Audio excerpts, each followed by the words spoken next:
Bonjour, je me propose de vous présenter un travail sur l'intérêt de l'approche narrative en thérapie de couple, en particulier pour des gens déjà qui pratiquent des approches stratégiques et des approches solutionnistes. Alors, qu'est-ce que l'approche narrative? L'approche narrative est une approche où on va aider quelqu'un, et en particulier des relations, à se libérer d'histoires dominantes dans lesquelles on ne perçoit plus les intentions positives de l'autre. Lorsque vous avez des couples qui viennent en thérapie, chacun est dans une posture où il a du mal à percevoir l'intention positive de l'autre, il est plutôt dans une attitude de méfiance, il a du mal à avoir de l'espoir sur une évolution possible, tout en venant voir un thérapeute, c'est-à-dire qu'il a un espoir au niveau cognitif que les choses s'améliorent, mais en termes affectifs, il est encore dans l'incapacité de croire à cette évolution favorable par rapport à son couple. Alors pourquoi le couple est quelque chose d'important? C'est parce que le couple, c'est la relation, et que la relation est au centre de notre vie. Ce que nous dit Gregory Bateson, c'est cette chose simple, c'est que nous sommes des êtres relationnels. Or, nous n'avons accès à nous-mêmes en tant que sujet que dans la relation avec l'autre. Pouvoir être quelqu'un qui se sent libre, quelqu'un qui se sent à sa place, n'est possible qu'à l'intérieur d'une relation vivante, et donc à travers d'une relation dans laquelle on perçoit les intentions positives de l'autre, ce qui n'est pas le cas lorsque un conflit est présent et vous empêche donc de percevoir ces intentions positives. En pratique, comment fait-on? Le premier point important lorsque l'on rencontre un couple est au cours des premiers entretiens de demander quelle est la personne qui a souhaité venir en priorité pour permettre au couple d'aller mieux. Et une fois que la personne qui a été à l'origine de ce processus donne les raisons pour lesquelles elle pense que ce serait utile de faire une thérapie de couple, la question suivante est une question qui en elle-même est évidemment stratégique, et de dire comment vous avez perçu que votre conjoint serait d'accord pour venir et vous accompagner ici afin que votre couple aille le mieux possible.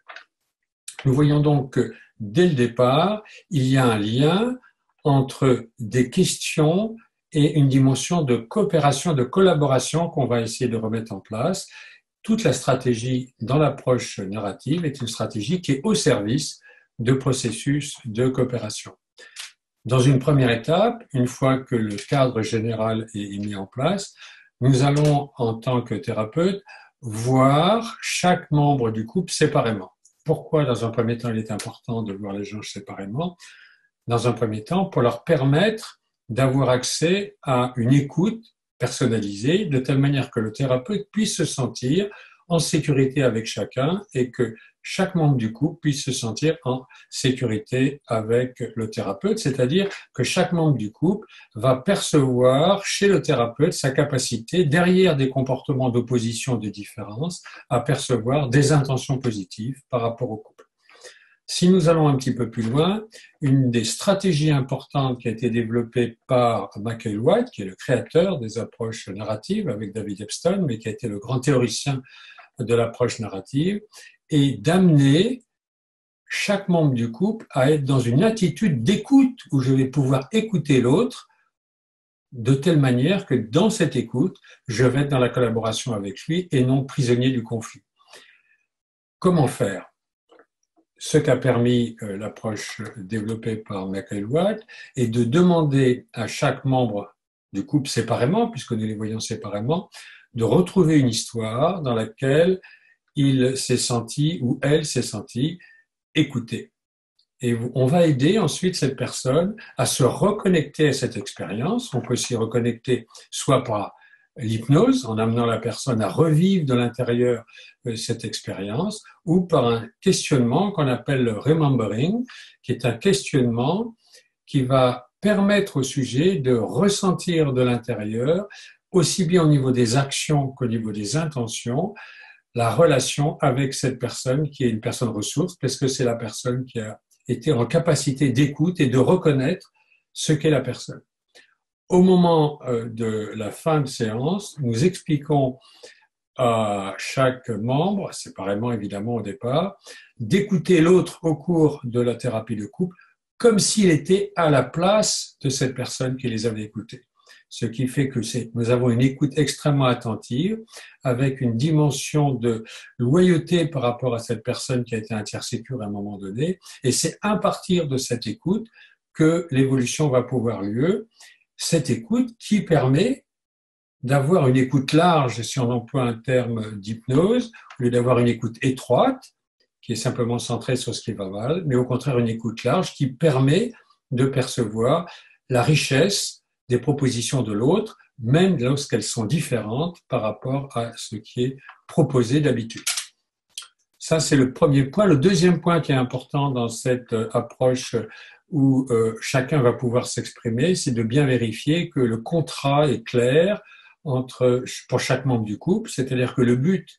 de la thérapie, c'est que chacun puisse arriver et expérimenter une position de liberté de telle manière que chacun soit en capacité de faire des choix,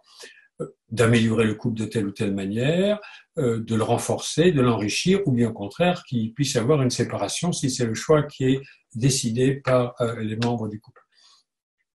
Donc bien clarifier cette dimension, car évidemment il y a des pièges qui sont classiques, où il y a un des membres a déjà décidé de quitter le couple et il cherche un appui et un alibi avant de quitter le couple. Pour finir cette introduction et où on voit chaque membre séparément, il est important de commencer à travailler sur ce qui est important pour chaque membre du couple, c'est-à-dire est-ce que ce dont il souffre, c'est un manque d'autonomie, c'est-à-dire qu'il souhaiterait pouvoir prendre plus d'initiatives et que ces initiatives soient reconnues par l'autre dans leur intention, ou au contraire, c'est quelqu'un qui va souffrir par un manque de lien et de relation. Ou il est important de revenir, c'est sentir que dans la souffrance d'un couple, d'une relation, il y a en général un des membres qui a tendance à honorer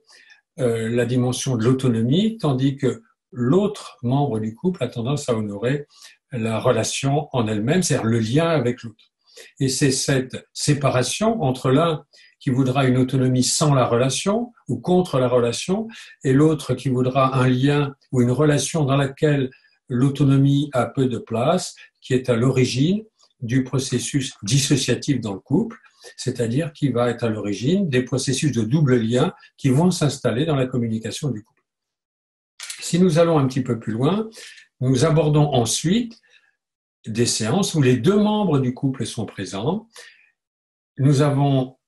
un membre du couple avec qui nous aurons en priorité un entretien et l'autre membre du couple va être sur le côté, ce qu'on appelle en position de témoin extérieur. Qu'est-ce que ça veut dire d'être en face du thérapeute dans un premier temps? C'est être la première personne qui va parler d'elle, de là où elle est. L'autre va intervenir secondairement lorsqu'on va lui passer la parole et il n'y a aucun lien, c'est ça qui est très important, direct, entre chaque membre du couple. Toute relation, toute communication entre les membres du couple sont médiatisées par la position du thérapeute et donc par le cadre qui a été mis en place. Si nous allons un peu plus loin, nous commençons donc cet entretien et avec un des membres du couple et ce qui est important lorsque nous commençons à travailler avec un des membres du couple, c'est d'externaliser le conflit. Donc nous allons chercher dans la description du sujet ce qui est difficile pour lui afin de percevoir que ce qui est difficile n'est pas dû à des intentions positives de la part de l'autre, mais à un contexte relationnel particulier, contexte relationnel qui va l'amener à ne pas percevoir les intentions positives chez l'autre. Nous sommes amenés ainsi, selon les thèmes qui sont abordés, à externaliser ce qu'on appelle le conflit ou externaliser la trahison, c'est-à-dire mettre en sujet de la phrase soit le conflit, soit la trahison. Exemple, si je pose une question d'externalisation en rapport avec le conflit, il suffit de dire qu'est-ce que le conflit vous empêche de voir chez l'autre? Qu'est-ce que le conflit vous amène à imaginer sur la suite de votre couple? En quoi le conflit vous amène à avoir une vision de vous-même qui est une vision dans laquelle vous sentez que vous avez peu de pouvoir. Mettre le conflit, donc qui est une forme de la relation, ou la trahison, qui est une autre forme de la relation, au sein du questionnement, permet de percevoir que la relation à l'autre n'est pas une relation directe, mais une relation qui est médiatisée par un contexte affectif dans lequel il est évidemment pris. Donc la première étape, je trouve que souvent est importante, c'est de mettre en place ce langage d'externalisation, qui est un langage qui a pour but de rendre visible et de contextualiser.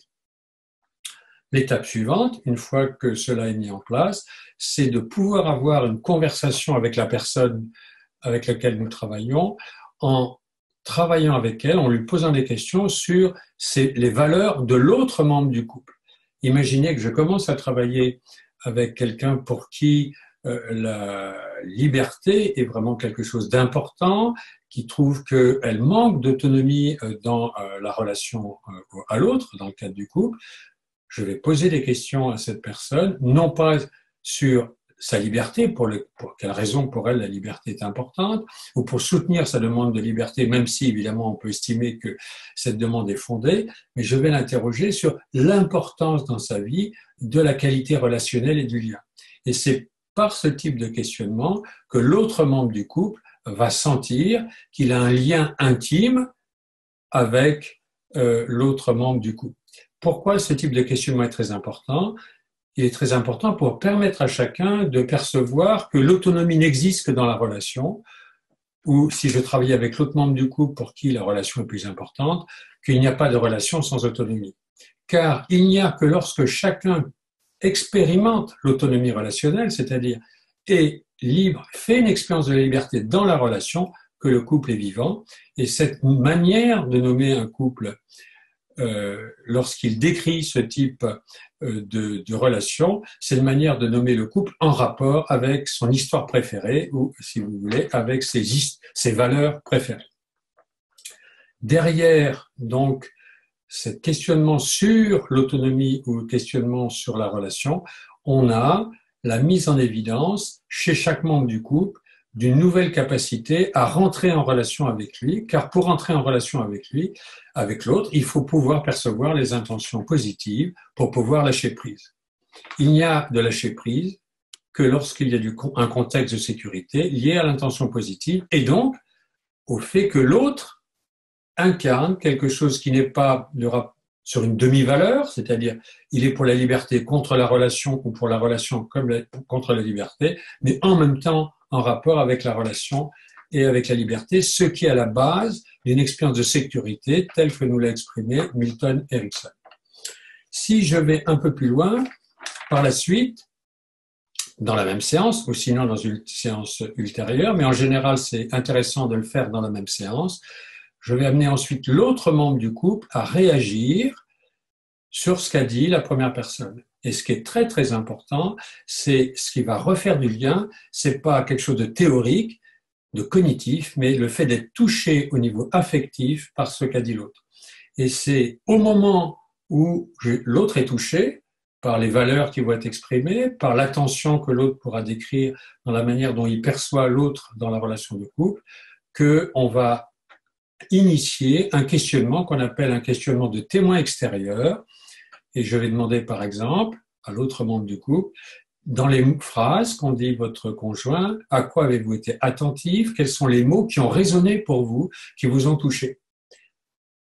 Et c'est cette dimension affective qui est centrale dans la relation, de telle manière que la coopération puisse revenir entre eux, en lien donc avec cette perception des intentions positives. Qu'est-ce que ça vous dit sur les intentions et les valeurs de l'autre, le fait d'avoir été attentif à cela, et en quoi ça résonne avec votre propre histoire de vie avant la création du couple, et le fait de vous reconnecter à ce type d'expérience, en quoi cela ouvre pour vous de nouvelles possibilités. Donc ça, c'est le questionnement du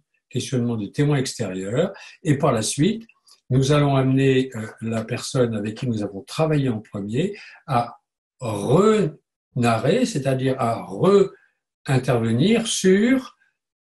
le commentaire du témoin extérieur. Et je vais poser à ce moment-là à nouveau à la personne qui a travaillé en premier les mêmes questions que j'ai posées au témoin extérieur, c'est-à-dire dans ce que vient de dire votre conjoint, à quoi avez-vous été attentif, les mots qui ont résonné pour vous, qui vous ont touché, quelles sont les images qui viennent pour vous quand ces mots sont présents, qu'est-ce que ça vous dit sur les intentions et les valeurs de votre conjoint, en quoi ça résonne avec votre propre histoire de vie, et où est-ce que le fait de faire cette expérience et d'avoir senti que l'autre a perçu un certain nombre de choses chez vous, vous amène dans la relation avec l'autre. Toute cette description correspond grosso modo à une séance entière de thérapie. Donc on fait d'abord des séances de thérapie ensemble, ensuite individuelles, et ensuite les séances de thérapie que nous faisons ensemble sont des séances de thérapie qui vont avoir ces 3 étapes, travailler avec une première personne, puis ensuite avec le témoin extérieur, et ensuite avec la personne avec laquelle on a travaillé en premier. La fois d'après, nous allons faire l'inverse, c'est-à-dire nous allons travailler en premier avec la personne qui a été témoin extérieur, et puis de même, l'autre personne deviendra le témoin extérieur, et ainsi de suite. Par la suite, lorsque toutes ces étapes-là vont amener une amélioration significative dans la relation de couple, il sera important d'utiliser d'autres approches qui vont amener en particulier de travailler sur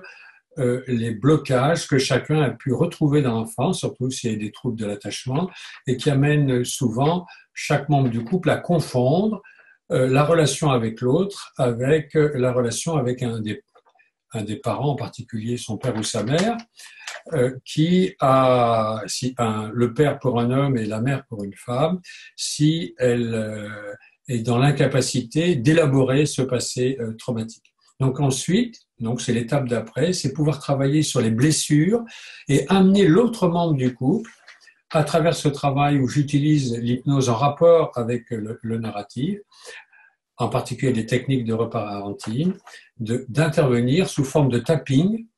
pendant les processus de réassociation, de telle manière que chaque membre du couple puisse percevoir l'autre comme participant de son retour vers un état de réassociation et expérience de réassociation qui lui permet d'expérimenter la liberté dans la relation. Enfin, une fois que toutes ces étapes ont été franchies, je pourrais dire, nous arrivons dans la dernière partie de la thérapie et qui est une thérapie orientée solution, mais au sens narratif du terme, c'est-à-dire qu'on va beaucoup travailler sur les exceptions et relier ces exceptions avec les valeurs préférées des personnes que nous recevons. L'idée, c'est par rapport, et ce que ça amène, je dirais, de manière importante par rapport au narratif, c'est le fait de faire rentrer l'exception, les exceptions qu'on va décrire, c'est-à-dire les bons moments que chacun va commencer à décrire, en les nommant pour faire rentrer ces expériences dans le langage, afin que ces expériences dans le langage permettent au sujet de se réassocier, pas simplement dans son corps, mais d'avoir sa place et d'habiter le langage là où il a envie d'être. Donc, nommer les exceptions et développer donc le lien entre ces exceptions et les valeurs à travers des questions sur les intentions, comme qu'est-ce qui fait que pour vous, cette chose-là, cette exception est quelque chose d'important par rapport à votre couple? Qu'est-ce qui vous a permis de prendre des initiatives et de créer ces exceptions? Quelle était votre intention quand vous avez pris cette initiative? Et pourquoi, finalement, cela est important pour vous et pour votre couple? La fin de la thérapie et ce qui favorise ensuite l'autonomisation, c'est de travailler à ce moment-là sur des questionnements croisés classiques en type solutionniste, à savoir demander à A ce qu'il imagine que B a besoin en termes d'expérience qui lui permettrait de pouvoir se reconnecter, de continuer à être reconnecté avec l'espoir du couple et ensuite de pouvoir échanger chacun de son côté avec la manière dont la réponse a été faite. Plus chacun, à ce moment-là, de manière spontanée, va faire des propositions et va pouvoir se mettre à la place l'un de l'autre, plus la relation va devenir forte. Et pour finir, il est toujours important de relier toutes ces exceptions qui sont directes ou des exceptions qui vont venir par un questionnement croisé, de relier ces exceptions à des personnes que le couple connaît ou que quelqu'un a connu dans sa vie, en particulier ceux qui vous ont écouté au départ, et de demander, mais ces changements, cette évolution de votre couple, si les personnes qui vous ont écouté au départ, sur lesquelles on a travaillé en individuel, étaient là, étaient présentes, quel effet serait sur leur vie? Est-ce que ça enrichirait leur vie? Est-ce que ça renforcerait leurs valeurs? Est-ce qu'ils ont essayé de vous transmettre? Et à ce moment-là, chaque membre du couple se rend compte qu'il est créatif au sein de son propre couple, et en étant créatif au sein de son propre couple, il rend, comme un contre-don, il rend à la personne qui lui a donné l'écoute au départ, il a fait fructifier cela, il est à nouveau dans une position de sujet actif parce que l'action est en rapport avec ses valeurs préférées. Je vous remercie.